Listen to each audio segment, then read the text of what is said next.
Hey guys, welcome to this review of the Melting Mei series, the continuation of last year's inaugural story written by DezzieArts, formerly back then known as Jacqueline Dorr, and real name Michelle on DeviantArt, the DA. And I will say this about part 7. Part 7 kind of went where I thought it would go, kind of, in the direction, not exactly, but kind of close to it, at least at the start. To catch you guys all up to date here, basically, to catch you all up to date, basically, long story short, the Melting Mei series began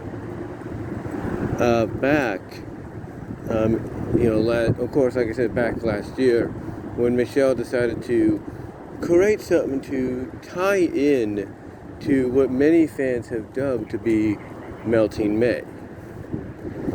And the reason she wanted to create something to tie into what many fans dub as Melting Mei is because, of course, in the month of May, going into June, which is the start of summer, you get that transition of, weather from mild to warm to hot.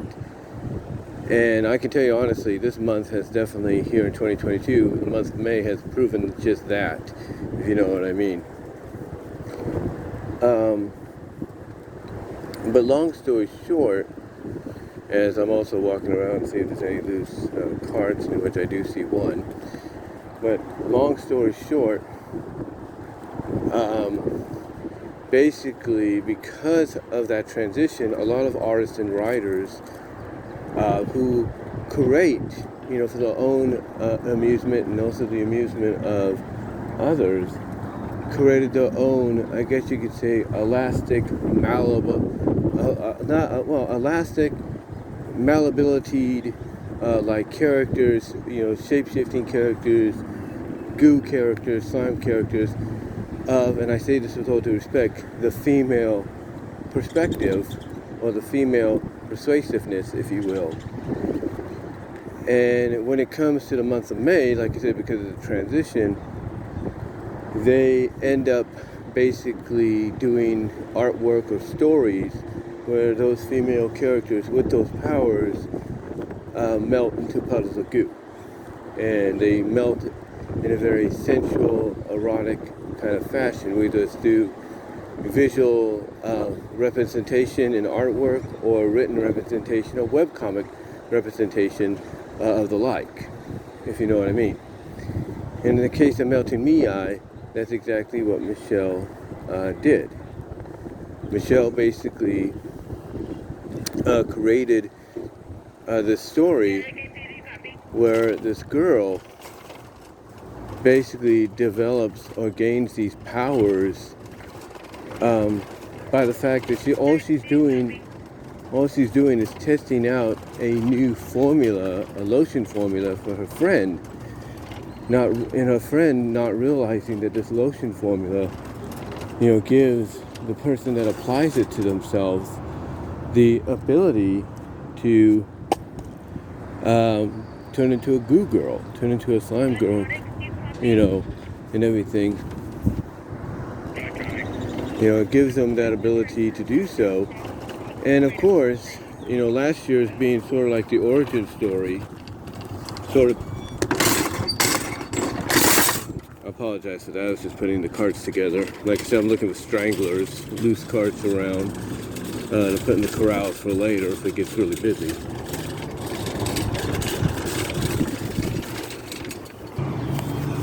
But like I said, just like with any origin story of this kind, of course, the Mei character was a little scared at first, but when she realized, hey, it's not that bad and it's only temporary, not only did she get used to it and start mastering the abilities of, her newfound powers, even if they're temporary,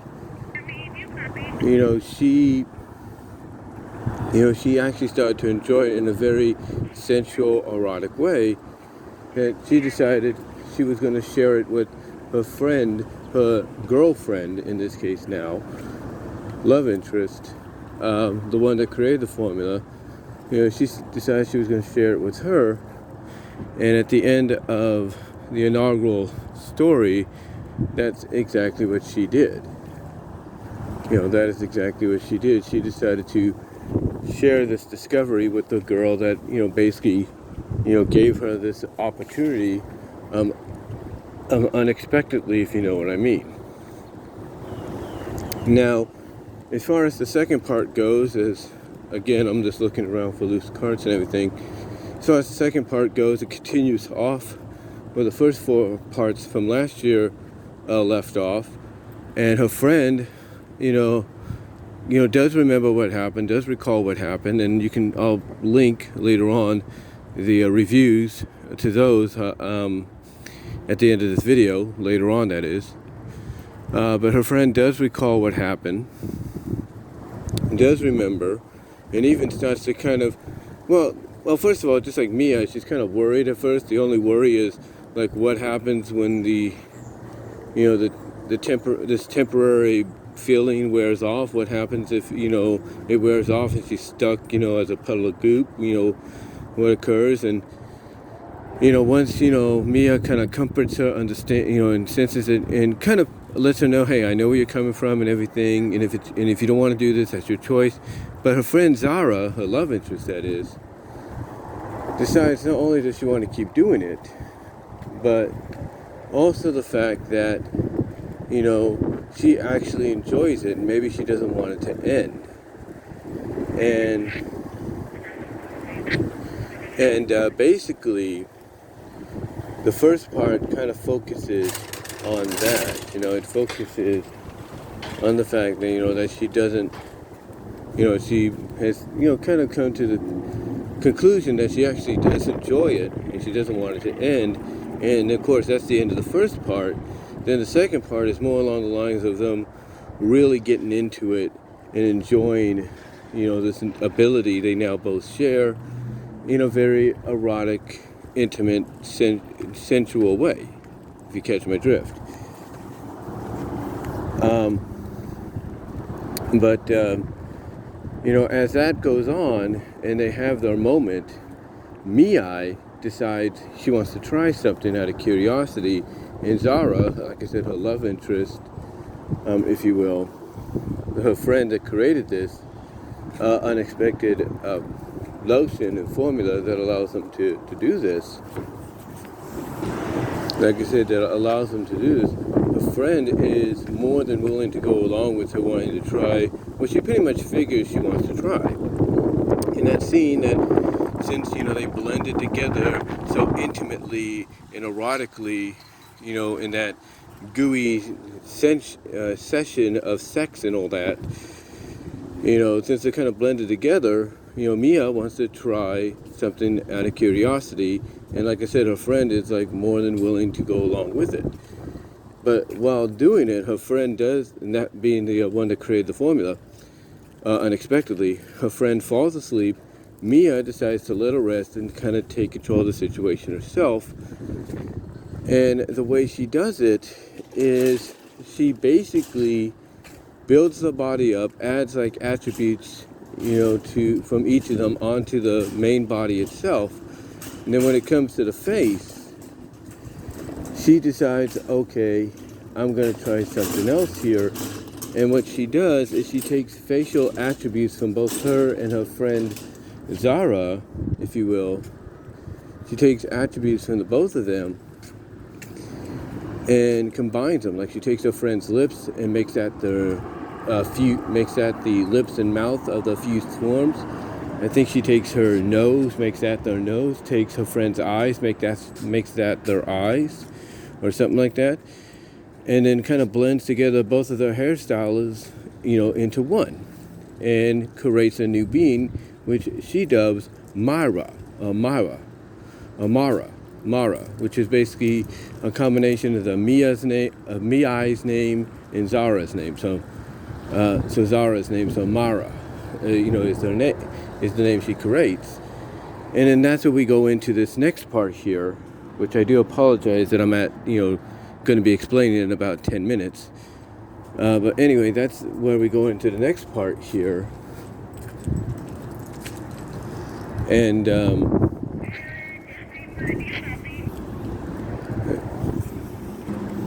like I said, that's where we go into the next part here and all that. Because one thing I do like about Michelle when she has two characters fused together, even if it's temporary, is she has the characters, or she acknowledges the fused form as if there's someone different. Like I was saying, one thing I do like about, Michelle's work when she goes this route is, when she takes, characters that fuse into one, even though they might still be like in control and everything and still be in existence. What I like about it is she refers to the fused form as if they're just a completely different person, which in this case they are, even if though, like I said, the characters are, pretty much aware of her existence, are both in control and everything. They both have influence, stuff like that. I like how she refers to the character as its own person, and what she does is she has Mii decide to take the fused form of Mara out shopping, because she basically says at the end of the last part that Mara is too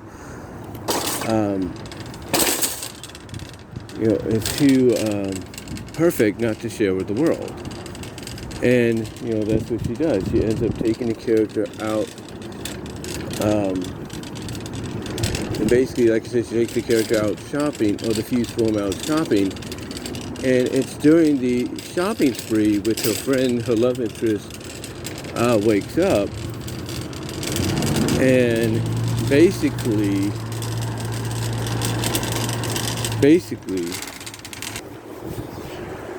but like I said, basically, her friend wakes up and notices what she's doing, gives her tips and everything, and then when they get back, they actually do something. And I'm going to hopefully try to use a bit of the picture here so you guys can see it as a thumbnail to give you an example of what I'm talking about. Hopefully you've seen it. But basically what happens is both of them split, the fused head into two, both of them individually, their heads on tendrils, if you will. And like I said, basically, like I said, they get back, and one of the first things they do is they, separate the fused head into their own individual heads, but both heads on a tendril, but connected to the same body. And they thank each other and everything, for the fun and also the ideas and stuff. And Zara says, "Oh no, we're not done yet." And what happens?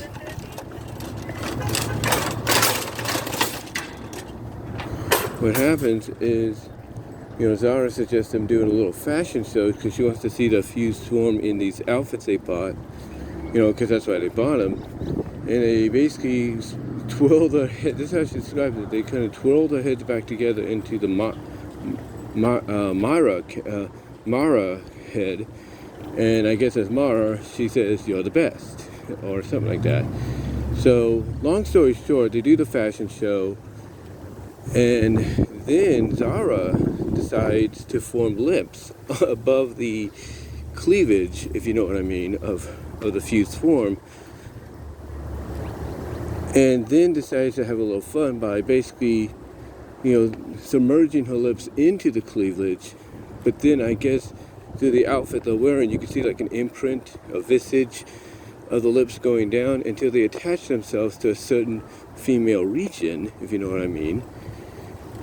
And things just escalate from there, and they start to, really get into it again, have fun, if you know what I mean, erotic fun, like I said, to the point that the fused form starts to melt, in such a way that when Mia's lips appear, they appear like on a little droplet that's kind of dripping down the rear, if you know what I mean, of the fused form. It's kind of like just drooping down, on like a drop, if you will, a drop of water. And she's telling a friend to keep humming, singing, because her friend's humming to kind of distract herself from the sensations. And as she's doing this, the lips of Mia on this drop, if you will, just literally drop from the rear, into the puddle. And then, Mia, and then not Mia, but Zara later follows. Later follows, and they end up basically doing exactly what they did in the last part, if you will. They end up turning into waves, fountains, and everything. They start really, just, having fun and all that, if you know what I mean. Start really having fun until they just end up as they steal this pool for a bit of mixed chocolate and olive, because that's how it's described in the story. That's how it's described, it's chocolate and olive puddle. And then they basically, Mia wakes up, and just as a puddle, she decides to separate from her friend, but then decides to kind of repeat the end of last year's story, the final part of last year's story, by slurping up her friend into a body. But then instead of going human, she decides to just develop legs, like she's a puddle on legs, containing her friend, takes them to the bedroom, and then I guess kind of like being a cylinder or something like that, she decides to rock her back and forth, soothe her to sleep before she falls asleep on the bed as a combined puddle. And then they wake up separated back in humanoid form because the formula is worn off. And they decide to, Mia decides anyway, to come up with an idea to not only finally quit her job, but to create a new career endeavor in the future.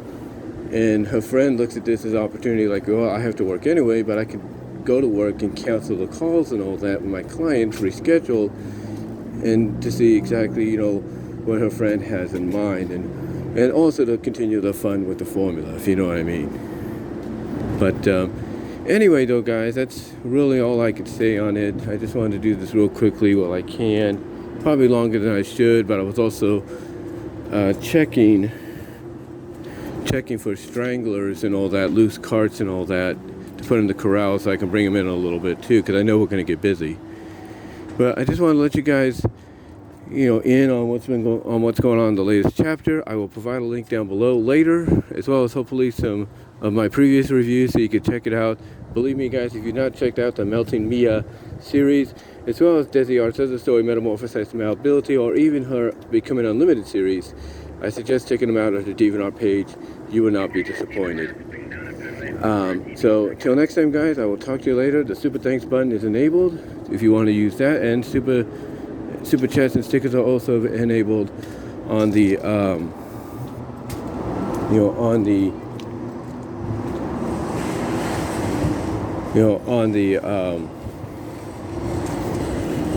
what's the one I'm looking for?